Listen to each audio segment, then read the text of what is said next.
जय श्री कृष्णा दोस्तों, आप सबका अपने चैनल पुण्य धर्म में स्वागत है। आज 7 सितंबर है और दिन रविवार का है। आज भाद्रपद मास की पूर्णिमा तिथि है। भाद्रपद मास की पूर्णिमा का दिन केवल चंद्र दर्शन का ही नहीं बल्कि भगवान विष्णु के सत्य स्वरूप सत्यनारायण की आराधना का भी विशेष अवसर है। इस दिन सत्यनारायण व्रत करने से भक्त को अपार पुण्य प्राप्त होता है। घर परिवार में सुख समृद्धि का वास होता है और जीवन के समस्त कष्ट दूर हो जाते हैं। आज हम प्रस्तुत कर रहे हैं भादो पूर्णिमा के पावन अवसर पर सत्यनारायण व्रत की कथा।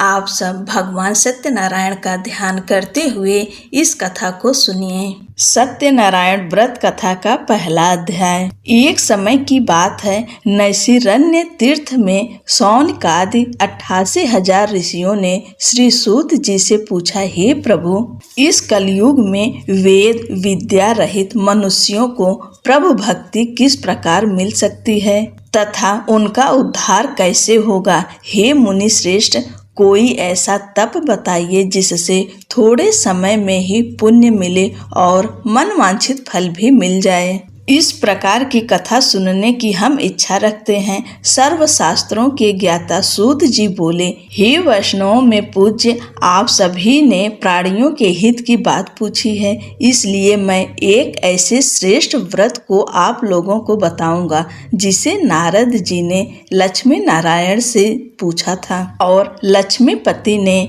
मुनि श्रेष्ठ नारद जी से कहा था। आप सब इसे ध्यान से सुनिए। एक समय की बात है, योगी राज नारद जी दूसरों के हित की इच्छा के लिए अनेकों लोकों में घूमते हुए मृत्यु लोक में आ पहुँचे।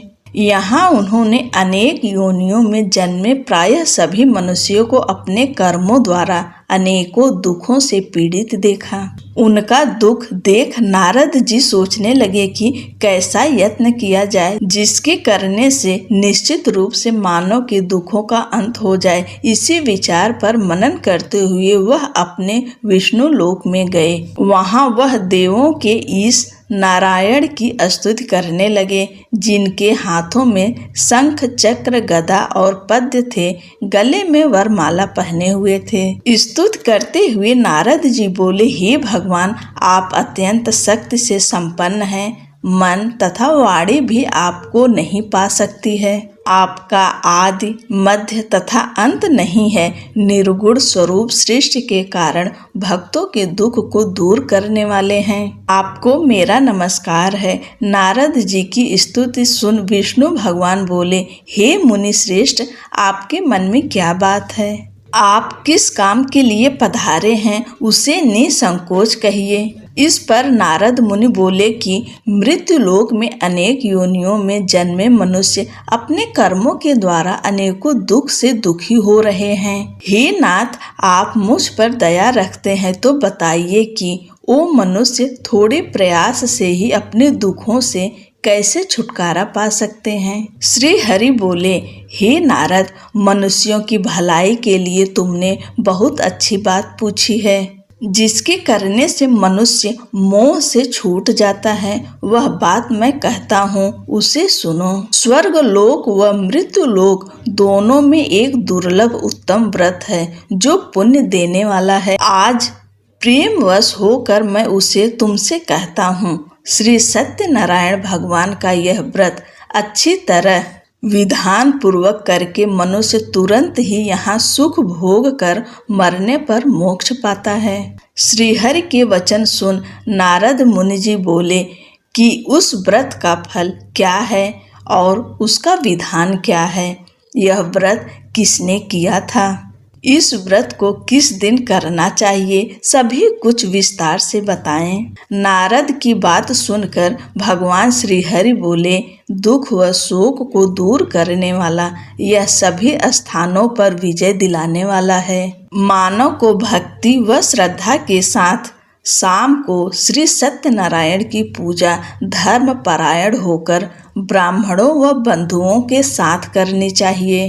भक्ति भाव से ही नैवेद्य केले का फल, घी, दूध और गेहूं का आटा सवाया लें। गेहूं के स्थान पर साठी का आटा, शक्कर तथा गुड़ लेकर वह सभी भक्षण योग्य पदार्थों को मिलाकर भगवान को भोग लगाएं। ब्राह्मणों सहित बंधु बांधवों को भी भोजन कराएं। उसके बाद स्वयं भोजन करें। भजन कीर्तन के साथ भगवान की भक्ति में लीन हो जाएं। इस तरह से सत्यनारायण भगवान का यह व्रत करने पर मनुष्य की सारी इच्छाएं निश्चित रूप से पूरी होती है। इस कलिकाल अर्थात कलयुग में मृत्यु लोक में मोक्ष का यही एक सरल उपाय बताया गया है। श्री सत्यनारायण व्रत कथा का पहला अध्याय समाप्त हुआ। बोलिए श्री सत्यनारायण भगवान की जय। सत्यनारायण भगवान व्रत कथा का दूसरा अध्याय।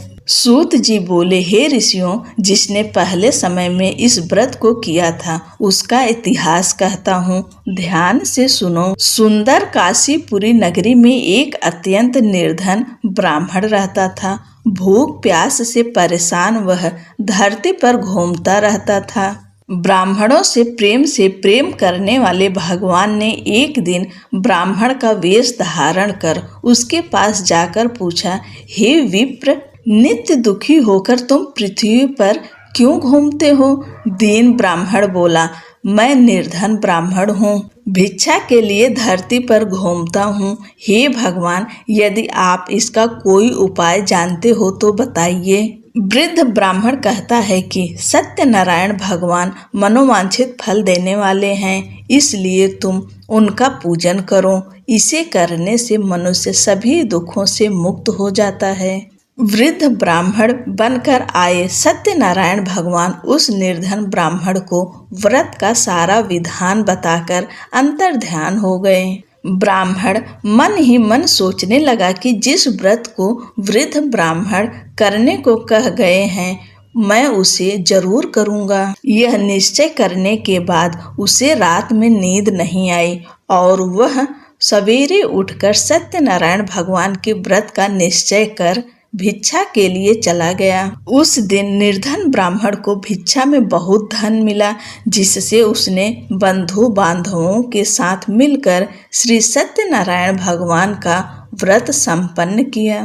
भगवान सत्यनारायण का व्रत संपन्न करने के बाद वह निर्धन ब्राह्मण सभी दुखों से छूट गया और अनेक प्रकार की संपत्तियों से युक्त हो गया। उसी समय से यह ब्राह्मण हर माह इस व्रत को करने लगा। इस तरह से सत्यनारायण भगवान के व्रत को जो मनुष्य करेगा वह सभी प्रकार के पापों से छूटकर मोक्ष को प्राप्त होगा। जो मनुष्य इस व्रत को करेगा वह भी सभी दुखों से मुक्त हो जाएगा। सूत जी बोले कि इस तरह से नारद जी से नारायण जी का कहा हुआ श्री सत्यनारायण व्रत को मैंने तुमसे कहा। हे विप्रो, मैं अब और क्या कहूँ? ऋषि बोले, हे मुनिवर, संसार में उस विप्र से सुनकर और किस किस ने इस व्रत को किया है, हम सब इस बात को सुनना चाहते हैं। इसके लिए हमारे मन में श्रद्धा का भाव है। सूत जी बोले, हे मुनियों, जिसने इस व्रत को किया है वे सब सुनो। एक समय वही विप्र धन व ऐश्वर्य के अनुसार अपने बंधु बांधवों के साथ इस व्रत को करने को तैयार हुआ। उसी समय एक लकड़ी बेचने वाला बूढ़ा आदमी आया और लकड़ियां बाहर रखकर अंदर ब्राह्मण के घर में गया। प्यास से दुखी वह लकड़हारा उनको व्रत करते देख विप्र को नमस्कार कर पूछने लगा कि आप यह क्या कर रहे हैं? तो उन्होंने बताया कि व्रत कर रहा हूँ तथा इसे करने से क्या फल मिलेगा, कृपया मुझे भी बताएं। ब्राह्मण ने कहा कि सब मनोकामनाओं को पूरा करने वाला यह सत्यनारायण भगवान का व्रत है। इनकी कृपा से ही मेरे घर में धन धान्य आदि की वृद्धि हुई है। विप्र से सत्यनारायण व्रत के बारे में जानकर लकड़हारा बहुत प्रसन्न हुआ। चरणामृत लेकर वह प्रसाद खाने के बाद वह अपने घर गया। लकड़हारे ने अपने मन में संकल्प किया कि आज लकड़ी बेचने से जो धन मिलेगा उसी से श्री सत्यनारायण भगवान का उत्तम व्रत करूंगा। मन में इस विचार को ले बूढ़ा आदमी सिर पर लकड़ियां रख उस नगर में बेचने गया जहां धनी लोग ज्यादा रहते थे। उस नगर में उसे अपनी लकड़ियों का दाम पहले से 4 गुना अधिक मिलता है। बूढ़ा प्रसन्नता के साथ दाम लेके केले, शक्कर, घी, दूध, दही और गेहूं का आटा ले और सत्यनारायण भगवान के व्रत की अन्य सामग्रियां लेकर अपने घर गया। वहां उसने अपने बंधु बांधवों को बुलाकर विधि विधान से सत्यनारायण भगवान का पूजन और व्रत किया। इस व्रत के प्रभाव से वह बूढ़ा लकड़हारा धन, पुत्र आदि से युक्त होकर संसार के समस्त सुख भोग अंतकाल में वैकुंठ धाम चला गया। श्री सत्यनारायण व्रत कथा का दूसरा अध्याय संपूर्ण हुआ। बोलिए श्री सत्यनारायण भगवान की जय। सत्यनारायण भगवान व्रत कथा का तीसरा अध्याय। सूत जी बोले, हे श्रेष्ठ मुनियों, अब आगे की कथा कहता हूँ। पहले समय में उल्का मुख नाम का एक बुद्धिमान राजा था। वह सत्य वक्ता और जितेंद्रिय था। प्रतिदिन देव स्थानों पर जाता और निर्धनों को धन देकर उनके कष्ट दूर करता था। उसकी पत्नी कमल के समान मुख वाली तथा सती साध्वी थी। भद्रशिला नदी के तट पर उन दोनों ने श्री सत्यनारायण भगवान का व्रत किया। उसी समय साधु नाम का एक वैश्य आया। उसके पास व्यापार करने के लिए बहुत सा धन भी था। राजा को व्रत करते देखकर विनय के साथ पूछने लगा, हे राजन, भक्ति भाव से पूर्ण होकर आप यह क्या कर रहे हैं? मैं सुनने की इच्छा रखता हूँ, तो आप मुझे बताएं। राजा बोला, हे साधु, अपने बंधु बांधवों के साथ पुत्रादि की प्राप्ति के लिए यह महाशक्तिमान श्री सत्यनारायण भगवान का व्रत व पूजन कर रहा हूँ। राजा के ऐसे वचन सुनकर साधु आदर से बोला, हे राजन, मुझे इस व्रत का सारा विधान कहिए। आपके कथा अनुसार मैं भी इस व्रत को करूँगा। मेरी भी संतान नहीं है और इस व्रत को करने से निश्चित रूप से मुझे संतान की प्राप्ति होगी। राजा से व्रत का सारा विधान सुन व्यापार से निवृत्त हो वह अपने घर गया। साधु वैश्य ने अपनी पत्नी को संतान देने वाले इस व्रत का वर्णन कह सुनाया और कहा कि जब मेरी संतान होगी तब मैं इस व्रत को करूँगा। साधु ने इस तरह के वचन अपनी पत्नी लीलावती से कहे। एक दिन लीलावती पति के साथ आनंदित हो सांसारिक धर्म में प्रवृत्त होकर सत्यनारायण भगवान की कृपा से गर्भवती हो गई। 10वें महीने में उसे गर्भ से एक सुंदर कन्या ने जन्म लिया। दिनों दिन वह ऐसे बढ़ने लगी जैसे कि शुक्ल पक्ष का चंद्रमा बढ़ता है। माता पिता ने अपनी कन्या का नाम कलावती रखा। एक दिन लीलावती ने मीठे शब्दों में अपने पति को याद दिलाया कि आपने सत्यनारायण भगवान के जिस व्रत को करने का संकल्प किया था उसे करने का समय आ गया है। आप इस व्रत को करिए। साधु बोला कि हे प्रिय, इस व्रत को मैं उसके विवाह पर करूँगा। इस प्रकार अपनी पत्नी को आश्वासन देकर वह नगर को चला गया। कलावती पिता के घर में रह वृद्धि को प्राप्त हो गई। साधु ने एक बार नगर में अपनी कन्या को सखियों के साथ देखा तो तुरंत ही दूत को बुलाया और कहा कि मेरी कन्या के योग्य वर देख कर आओ। साधु की बात सुनकर दूत कंचन नगर में पहुंचा और वहां देखभाल कर लड़की से सुयोग्य वाड़िक पुत्र को ले आया।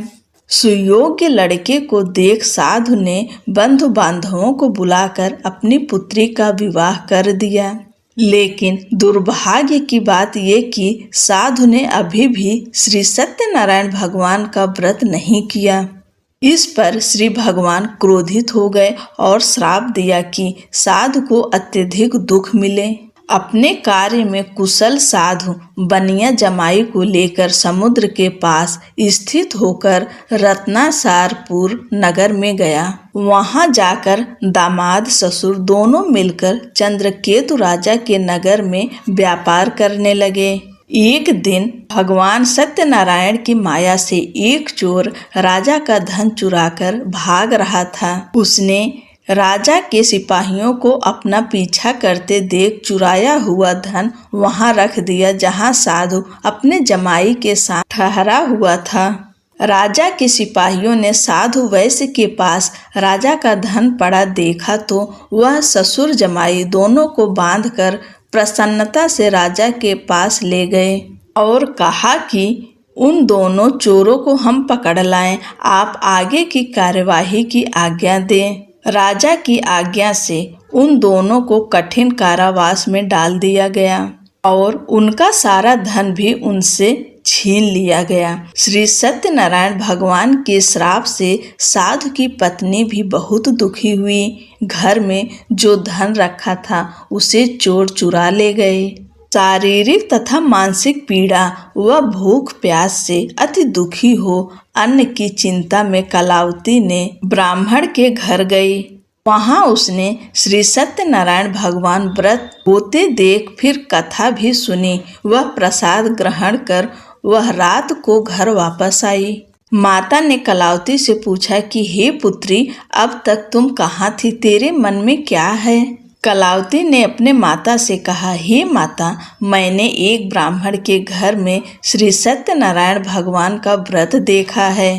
कन्या के ऐसे वचन सुन लीलावती भगवान के पूजन की तैयारी करने लगी।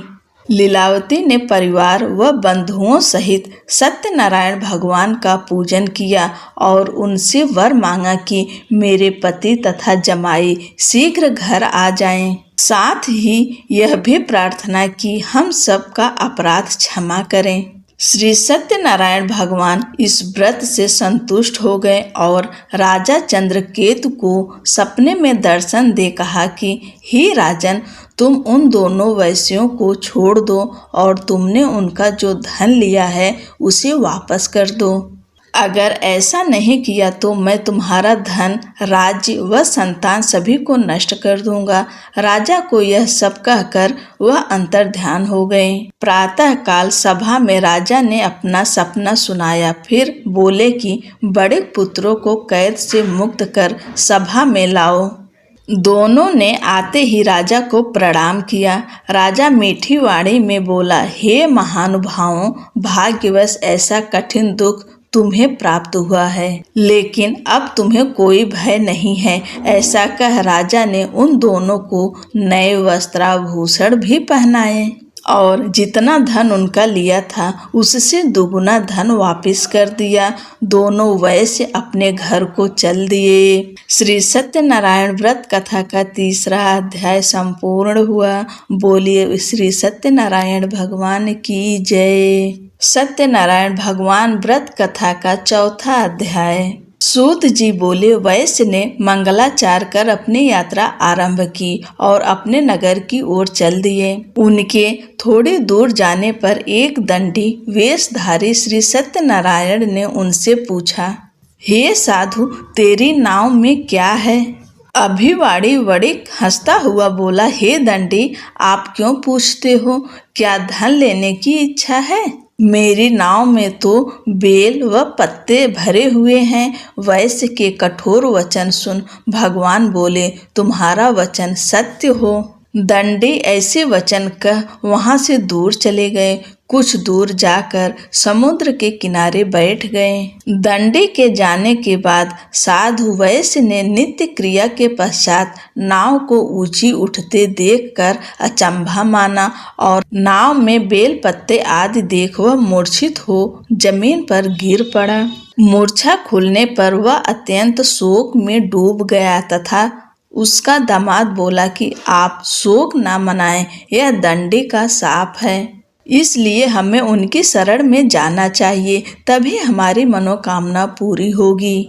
दामाद की बात सुनकर वह दंडी के पास पहुंचा और अत्यंत भक्ति भाव नमस्कार करके बोला, मैंने आपसे जो असत्य वचन कहे थे उनके लिए मुझे क्षमा करें। ऐसा कहकर महान शोकातुर हो रोने लगा। तब दंडी भगवान बोले, हे वणिक पुत्र, मेरी आज्ञा से बार बार तुम्हें दुख प्राप्त हुआ है।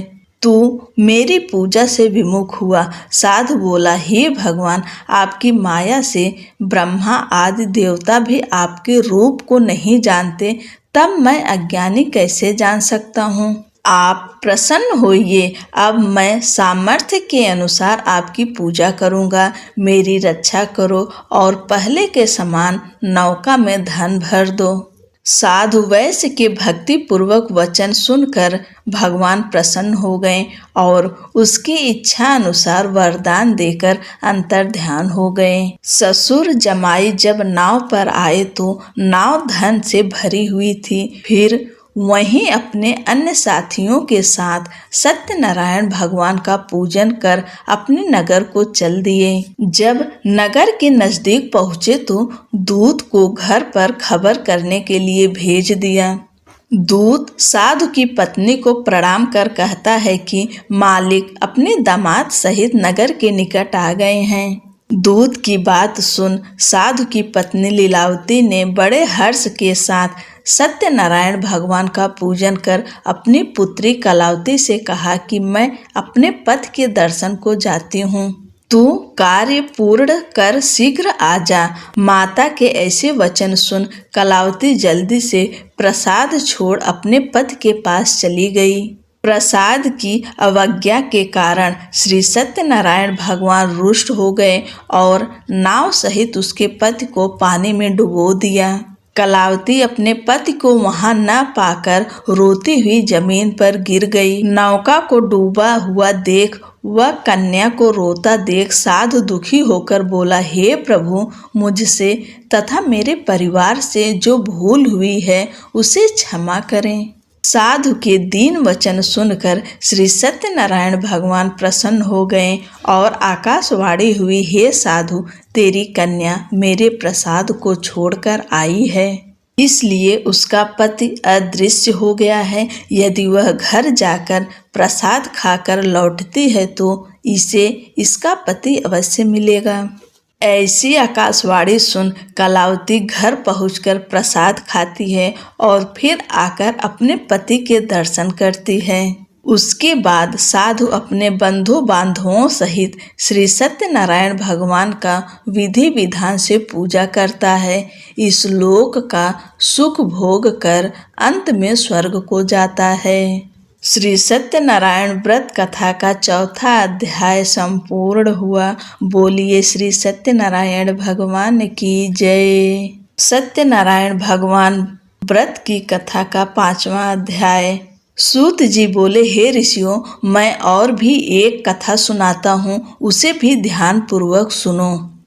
प्रजा पालन में लीन तुंगध्वज नाम का एक राजा था। उसने भी भगवान का प्रसाद त्याग कर बहुत ही दुख सहन किया। एक बार वन में जाकर वन्य पशुओं को मारकर वह बड़ के पेड़ के नीचे आ गया। वहां उसने ग्वालों को भक्ति भाव से अपने बंधुओं सहित सत्यनारायण भगवान का पूजन करते देखा। अभिमानवश राजा ने उन्हें देखकर भी पूजा स्थान में नहीं गया और ना ही उसने भगवान को नमस्कार किया। ग्वालों ने राजा को प्रसाद दिया, लेकिन उसने वह प्रसाद नहीं खाया और प्रसाद को वहीं छोड़ अपने नगर को चला गया। जब वह नगर में पहुंचा तो वहां सब कुछ तहस नहस हुआ पाया, तो वह शीघ्र ही समझ गया कि यह सब भगवान ने ही किया है। वह दोबारा ग्वालों के पास पहुंचा और विधि पूर्वक पूजा करके प्रसाद खाया तो श्री सत्यनारायण भगवान की कृपा से सब कुछ पहले जैसा हो गया। दीर्घ काल तक सुख भोगने के बाद मरणोपरांत उसे स्वर्गलोक की प्राप्ति हुई।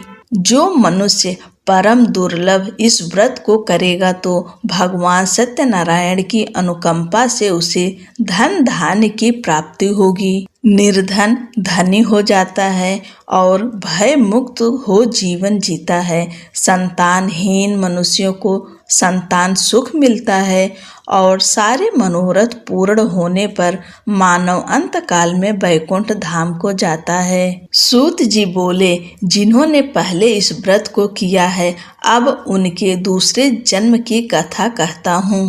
वृद्ध सतानंद ब्राह्मण ने सुदामा का जन्म लेकर मोक्ष की प्राप्ति की। लकड़हारे ने अगले जन्म में निषाद बनकर मोक्ष प्राप्त किया। उल्का मुख नाम का राजा दशरथ होकर वैकुंठ को गए।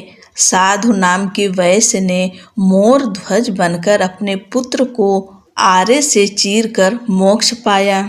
महाराज तुंगध्वज ने स्वयंभू होकर भगवान में भक्ति युक्त हो कर्म कर मोक्ष पाया।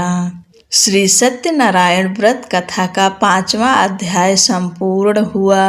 बोलिए श्री सत्यनारायण भगवान की जय। पूरी कथा श्रवण करने के लिए आपका धन्यवाद। भगवान श्री सत्यनारायण की कृपा से आपकी हर मनोकामनाएं पूरी हो।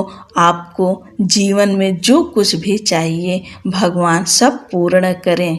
आपका जीवन खुशियों से भरा हुआ हो। चैनल को लाइक शेयर कर दीजिए, सब्सक्राइब करना ना भूलें। जय श्री कृष्णा। राधे राधे।